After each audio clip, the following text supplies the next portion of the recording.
Supreme Magus, Web Novel, Chapter 254, Learning Part 2. Despite Linhouse's best intentions, the Academy is still a survival of the fittest environment. If you go in there with a weak mentality, you will not last even a month. Sure, magic is your sword and shield against humans, since it's quick and effective. Practice it until you get as good as I am. Lith had expected for Tista to be shocked and to need some time before making her decision. He was only half right. She immediately asked Lith's guidance, to the point of requesting homework to improve her control over the elements. After a month passed, her magic foundations had improved by leaps and bounds. Because of the harsh weather, she could spend most of time indoor practicing. Lith's training course focused more on finesse and surgical precision rather than use magic for bashing stuff. It allowed them to safely perform sparring sessions inside the house by fighting for the control of the color of candles, changing the temperature of a glass of water, or use earth magic to juggle with an increasing number of pebbles. When the weather was good, Lith's family would use warp steps to visit their neighbors or the village. Alina was the only one with a communicator amulet, so she could always call Lith to have them warped back home anytime they wanted. Lith used those days to go back in the forest and conduct experiments with forge mastering. It had taken a while, but the package from Linhose had finally arrived. After learning of his ranking, Lith had spent almost all his points immediately. He had purchased a skinwalker armor and several magic crystals of different purity. The skinwalker armor was similar to his uniform, but better in every way. The elemental and physical protections were stronger. Also, by injecting mana into it, Lith could boost its self-repair speed. The armor's best trait was its adaptability. It could shapeshift into different forms. The only requirement was for Lith to provide the enchantment a sample of the clothing he wanted it to reproduce. Thanks to the skinwalker armor, Lith now had a whole wardrobe of enchanted clothes.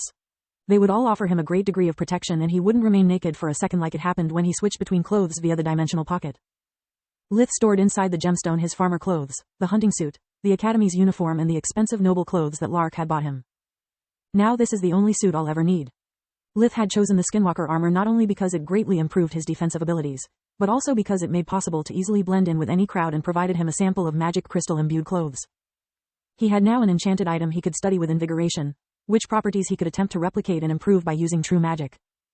Lith had spent the rest of his points to buy mana crystals. There were too many unanswered questions about them. He was eager to perform experiments with the mana blade away from prying eyes. Realizing a mana blade like the one he used during the magic crystal class had been an easy feat. It was just a handle made of solid silver enchanted to have mana pathways but no pseudo-core. The only issue was the price. Lith had to pay for both the material and the craftsmanship since he was no blacksmith. Lith managed to cut his losses by exchanging his forge mastering works with Zekel's. The blacksmith was eager to acquire dimensional rings to safely store his possession and enchanted tools to make his life easier, just like Lith was eager to get his hands on free materials. Thanks to his experiments, Lith discovered that if instead of cutting along a magic crystal's lines he used the mana blade on the cracks that invigoration revealed, he could recharge the low-quality ones or increase their purity by one tier by providing them enough mana. The crystal's cracks were capable of absorbing and store his mana, but only up to a degree. As soon as the crystal couldn't contain more energy, the cracks disappeared.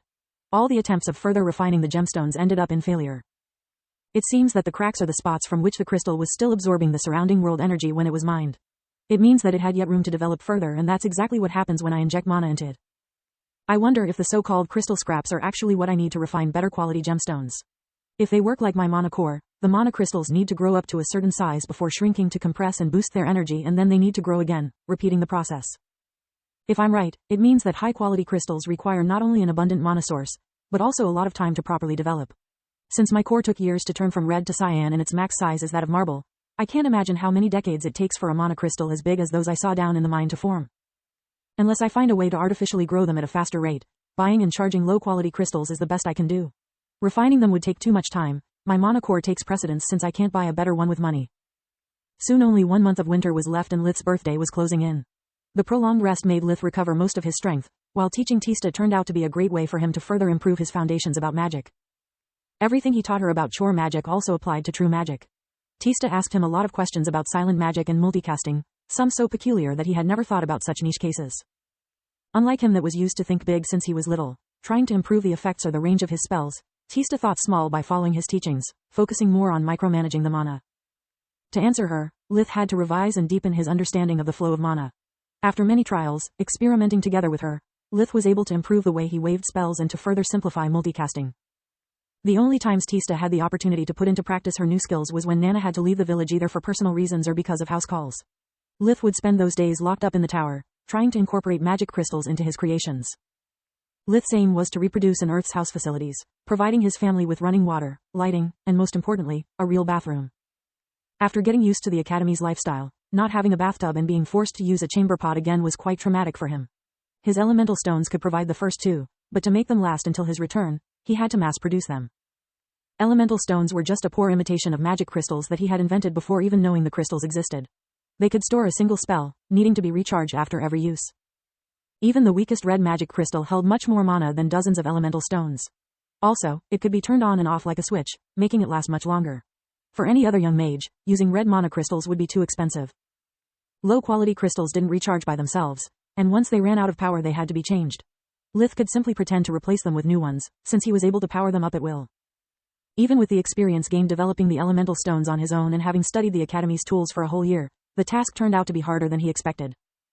At first, he used only the lowest quality stones. Lith expected them to be lost or even worse, to explode.